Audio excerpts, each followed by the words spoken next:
Assalamualaikum warahmatullahi wabarakatuh. Perkenalkan, nama saya Rahmawati, mahasiswa Akademi Kebidanan Konawe. Di sini saya akan melakukan penyuluhan tentang pencegahan anemia pada ibu hamil. Anemia pada ibu hamil adalah kondisi di mana sel darah merah menurun atau menurunnya hemoglobin, sehingga kapasitas daya angkut oksigen untuk kebutuhan organ-organ vital pada ibu dan janin menjadi berkurang selama kehamilan. Selanjutnya, anemia dalam kehamilan adalah kondisi ibu dengan kadar hemoglobin di bawah 11 gram per sen pada trimester 1 dan 3 atau kadar 10,5 gram per sen pada trimester 2. Kemudian anemia yang pertama, normal kadar Hb dalam darah 11 gram per sen. Kemudian yang kedua, anemia ringan, kadar Hb dalam darah 8-10 gram per sen. Kemudian anemia yang ketiga, anemia berat, kadar Hb dalam darah 8 gram per sen. Klasifikasi anemia yang pertama, anemia zat besi. Anemia dalam kehamilan yang paling sering ialah anemia akibat kekurangan zat besi. Kekurangan ini karena kurang masuknya unsur zat besi dalam makanan, gangguan reabsorpsi, dan penggunaan terlalu banyaknya zat besi. Kemudian anemia megaloplastik.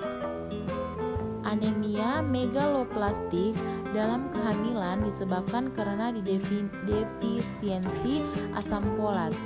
Kemudian anemia hipoplastik, anemia pada wanita hamil yang disebabkan karena sumsum tulang kurang mampu membuang sel-sel darah merah. Kemudian yang terakhir, anemia hemolitik, anemia yang disebabkan karena penghancuran sel darah merah berlangsung lebih cepat, yaitu penyakit malaria. Kemudian faktor yang mempengaruhi kejadian anemia pada ibu hamil. Yang pertama, umur ibu. Kemudian yang kedua, kurang mengkonsumsi tablet FA. Kemudian yang ketiga, frekuensi dan jarak kelahiran. Kemudian yang keempat, kurang energi kronis. Kemudian yang kelima, infeksi dan penyakit. Kemudian tanda dan gejala. Pertama, cepat lelah. Yang kedua, lesu.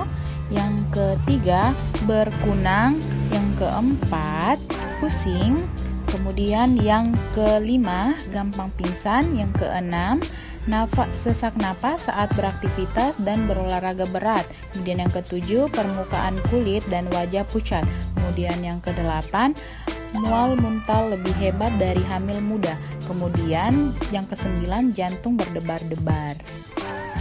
Selanjutnya, dampak anemia pada ibu dan janin.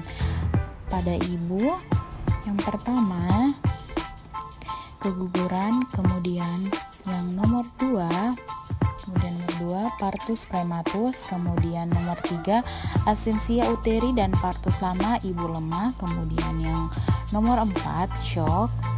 Kemudian 5, infeksi intrapartum dan dalam nipas. Kemudian 6, kehilangan sejumlah besar darah. Kemudian nomor 7, bila terjadi grafis atau Hb di bawah 6 gram terjadi pada jantung yang bukan saja menyulitkan kehamilan dan persalinan tapi bisa saja fatal. Kemudian pada janin, yang pertama ada abortus, yang kedua terjadi kematian intrauteri, kemudian yang ketiga persalinan prematuritas tinggi, kemudian nomor 4 berat badan lahir rendah, kemudian yang kelima kelahiran dengan anemia dapat terjadi cacat bawaan, kemudian yang ketujuh bayi mudah mendapat infeksi sampai kematian. Yang pertama, mengkonsumsi asupan zat besi yang cukup untuk memenuhi kebutuhan tubuh. Contoh seperti sayuran, warna hijau, kacang-kacangan, protein hewani, terutama hati.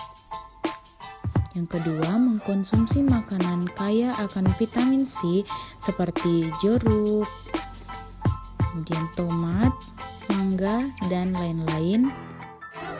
Sekian dari saya, lebih dan kurangnya mohon dimaafkan.